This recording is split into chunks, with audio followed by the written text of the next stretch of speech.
Diving through tight gaps and skimming the ground at high speeds gives a perspective reserved for birds. This is the first-person view, or FPV, experience. To push a machine to those physical limits without losing control, you have to know exactly how it operates from the inside out. Welcome to the Krishna Tech AI Complete Training course. We are taking raw components and precise lines of code to build an aircraft capable of matching your exact reflexes. Looking at this infographic, we see the individual parts mapped around the central frame. Every wire and board has a strict operational purpose. The foundation is the rigid carbon fiber frame. This acts as the skeleton, supporting the entire load during high-G maneuvers. Mounted to the arms are the brushless motors. They are defined by their kV rating, which dictates how many revolutions per minute they produce per volt of electricity. A high kV rating spins smaller props extremely fast, while a low kV rating provides the torque needed for larger, heavier builds. To regulate that speed, each motor relies on an electronic speed controller, or ESC. The ESC interprets signals thousands of times per second to vary the electric current and change the motor's RPM. A durable frame carrying motors paired with the correct ESC dictates exactly how much thrust and agility your hardware can generate. This blueprint details the flight controller board. The central STM32 microcontroller sits in the middle, reading gyroscope data and calculating the outputs for the ESCs. Moving to this schematic, we see the video transmitter, or VTX. Together with the camera, it broadcasts the live video feed back to your goggles. This diagram shows how physical camera tilt dictates flying speed.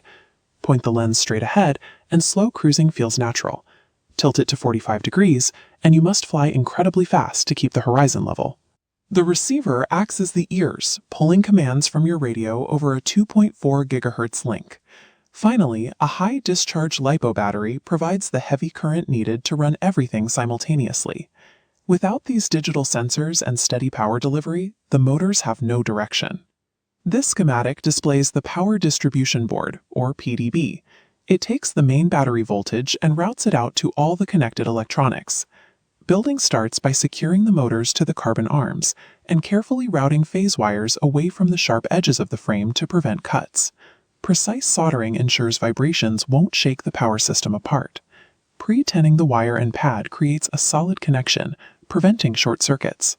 Clean, isolated electrical joints must be verified before plugging the drone into a computer. With the hardware built, the flight controller connects to an open-source software called Betaflight. The first steps involve flashing the latest firmware onto the microcontroller and binding your radio transmitter to the onboard receiver. You then spin each motor up slowly on the bench, without propellers attached, confirming they rotate in the correct direction. Next, you map out the on-screen display. This overlay sends live telemetry, like battery voltage and signal strength, straight into your video feed. Finally, you configure the failsafe. If the radio link drops out behind a line of trees, the failsafe dictates exactly what the drone does next. This split-screen trajectory illustrates two main options. On the left, the standard failsafe cuts the motors, dropping the drone immediately. On the right, a GPS rescue failsafe commands the drone to climb to a safe altitude, rotate, and fly autonomously back to the launch point. Betaflight translates your stick movements into specific mathematical outputs, turning a collection of parts into a responsive aircraft. Taking the build outdoors, an open grass field provides a forgiving surface for the maiden flight. Most beginners start in angle mode, which uses the accelerometer to automatically level the drone when you let go of the sticks. The alternative is acro mode, which requires constant manual correction to stay airborne. This visual map links your hands to the sky.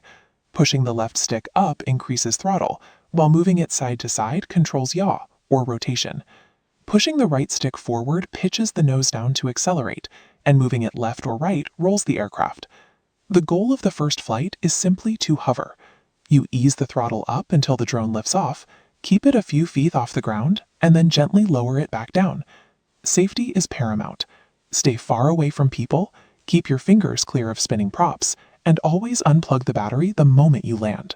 Seeing the drone lift off the ground under its own power is the physical result of your assembly and coding work. From that first hover, the path forward involves tuning the Betaflight parameters and then upgrading antennas for better range. Eventually, you will hit a branch or a gate.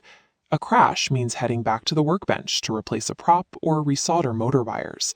For more deep dives into hardware building and advanced flight techniques, please make sure to subscribe to Krishna Tech AI.